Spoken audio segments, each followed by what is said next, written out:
Final do ano está chegando e nessa época eu costumo receber sempre a mesma pergunta. Doutor, a justiça fica parada no final do ano? Apesar de já ter respondido isso ao longo de alguns vídeos nos anos anteriores, está na hora de atualizar essa resposta, porque nós temos algumas novidades, não só o meu visual, mas também de conhecimento. Então depois da vinheta eu vou te explicar, respondendo algumas dúvidas, como que é esse período de fim de ano na justiça. Vamos lá?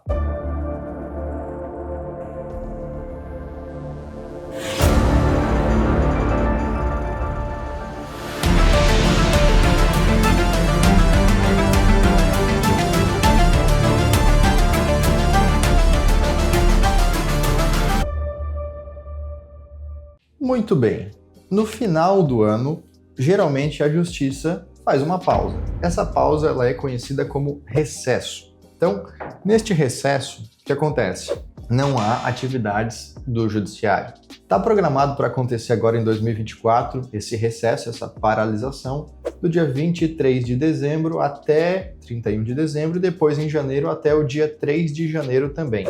Porém, no dia 3 de janeiro, mesmo que os servidores retornem e a justiça comece a voltar a funcionar, existe mais um período em que os prazos processuais não vão se encerrar. Então existe uma janela de tempo, na prática para você entender, mais ou menos entre o dia 23 de dezembro e 22, 21 de janeiro. É quase que 30 dias nesse fim de ano em que a justiça fica parada e depois meio parada. Eu vou te explicar na prática como isso funciona, respondendo as perguntas que chegaram aqui pra gente. A primeira pergunta que eu tenho é assim: as audiências, doutor, acontecerão audiências nesse período?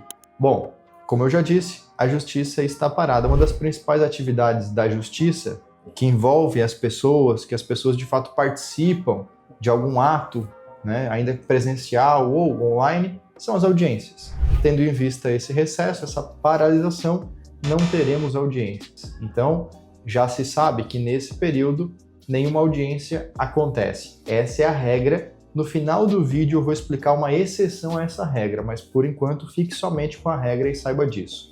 Então, primeira pergunta respondida: não teremos audiências. Segunda pergunta: novas ações. É possível dar entrada em novas ações? Sim, é possível. O advogado ele vai fazer a pausa das suas atividades a seu critério. Diferente da justiça, que quando tem um recesso, todas as áreas da justiça ficam paradas, cada escritório de advocacia é livre para definir a sua data de paralisação, a sua data de fim dos trabalhos e retorno dos trabalhos no início do ano. Ou seja, é possível que o escritório de advocacia não faça nenhuma pausa nesse fim de ano ou faça uma data diferente. Então, cada escritório vai conduzir de um jeito. E o escritório de advocacia é o que faz o atendimento e é o que dá entrada nas novas ações. E o escritório pode sim dar entrada nessas novas ações durante o período de recesso. A diferença é que a ação, quando chegar lá, vai ficar parada. E nisso eu já entro na próxima pergunta: como que fica o andamento dos processos? Sejam essas novas ações que eu acabei de falar, sejam os processos que já estavam correndo na justiça, durante esse período de recesso, esses processos ficam parados. Por quê? O que faz um processo se movimentar são os prazos. Então, quando o juiz dá um comando para o advogado, ele tem um prazo para responder. Quando o juiz dá um comando para um perito, o perito tem um prazo para responder. Quando o juiz dá um comando para um assistente dele, do próprio judiciário, executar uma atividade, ele tem um prazo para executar. Os prazos ditam o andamento do processo. E quando não tem prazo, ou seja, o prazo não acaba nesse período de recesso, o processo não anda, ele fica parado. Então, voltando na pergunta anterior, é possível dar entrada no processo nesse período? É possível. O processo vai andar? Não, ele vai ficar parado. Talvez venha uma nova pergunta agora, então, Eduardo, qual é a utilidade de entrar com o processo se ele vai ficar parado? Prescrição. Talvez você já saiba, tem muitos vídeos aqui no nosso canal que quando você vai dar entrada num processo, você tem um prazo para entrar com esse processo. Não é ilimitado o período. Aconteceu uma violação de um direito, existe um prazo, que geralmente na área trabalhista aqui são 2 anos. Então, se esse prazo de 2 anos vai acabar durante o recesso, você dá entrada nesse processo antes de acabar o prazo, mesmo que o processo vá ficar parado, para não perder o direito de entrar com esse processo. Próxima pergunta. Essa é a pergunta mais interessante. Eu sabia que ela ia chegar. Como que fica a liberação de valores, né? São liberados valores durante esse período de recesso? E a resposta é não. Essa é a parte que mais dói, né? Aqueles que já têm um processo e que estão esperando a liberação de valores. Então, durante o período de recesso, o judiciário, a justiça, não libera valores porque está com as suas atividades paradas. Tem uma exceção.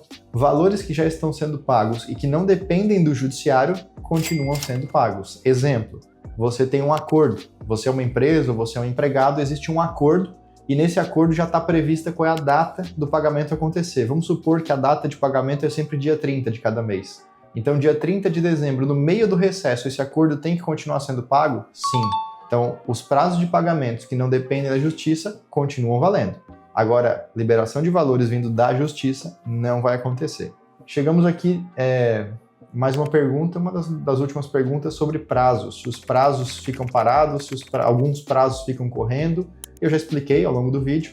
Então, os prazos, eles ficam suspensos, eles não têm data final. Por mais que o advogado possa movimentar o processo, por mais que um servidor do judiciário possa movimentar o processo, essa movimentação não vai gerar um prazo que se encerra para esse outro lado, para essa outra parte. Tá? Então, é possível movimentar, mas como os prazos não se encerram durante o recesso, na prática, não tendo prazo, a tendência é que os processos também não andem. E a nossa última pergunta é: quanto tempo dura esse recesso? Eu já expliquei ao longo do vídeo, é do dia 23 de dezembro até 21 de janeiro, aproximadamente 30 dias. Por que eu falo aproximado? Existem diferenças entre regiões, estados, o Brasil ele é muito grande, mas aproximadamente 30 dias ao longo desse período. E lembra que eu te falei ao longo do vídeo também que eu tinha uma exceção para esse recesso do judiciário, uma coisa que não seguia exatamente tudo que eu expliquei?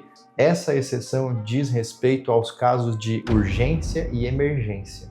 Então, audiências, de repente, podem acontecer no regime de plantão, por uma emergência, por uma urgência, novas ações, andamentos, coisas de fato podem ter uma movimentação mesmo no período do recesso do judiciário. Agora, o que é uma urgência ou uma emergência? E aí, a gente sabe que muitas pessoas consideram sempre o seu caso urgente ou uma emergência ou algo gravíssimo. Mas existe uma lista de situações que está disposta no site de cada tribunal prevendo o que é. E eu posso dizer para você de uma maneira geral, sem entrar no detalhe de cada tribunal, é que são casos muito graves, mas muito graves mesmo, e que vão trazer um prejuízo que é muitas vezes irreparável. Então, a gente está falando aqui, às vezes, de um bloqueio completo de todos os valores da empresa e que ela precisava pagar o 13º, pagar o salário dos funcionários, pode levar uma empresa à falência, isso é um caso extremo, ou, de repente, um caso de prisão e que depende de uma resposta para que haja a soltura dessa pessoa, enfim. Existem situações que já estão previstas e aí eu recomendo que você consulte um advogado de confiança para avaliar o seu caso de maneira específica. Tá? Espero que esse vídeo tenha sido útil, tenha trazido informações importantes para você que tinha estas dúvidas aqui. Se você tem amigos, amigas ou conhecidos que têm dúvidas parecidas, encaminhe esse vídeo, eu tenho certeza que pode ajudá-los também, tá bom? Se você gostou, não se esqueça de clicar no botão de gostei, se inscrever no nosso canal e ativar o sininho para ser lembrado sobre todos os vídeos que a gente posta neste canal. Tem dúvida ainda? Deixa aqui nos comentários que a gente vai procurar ler e responder. Até o próximo vídeo. Tchau!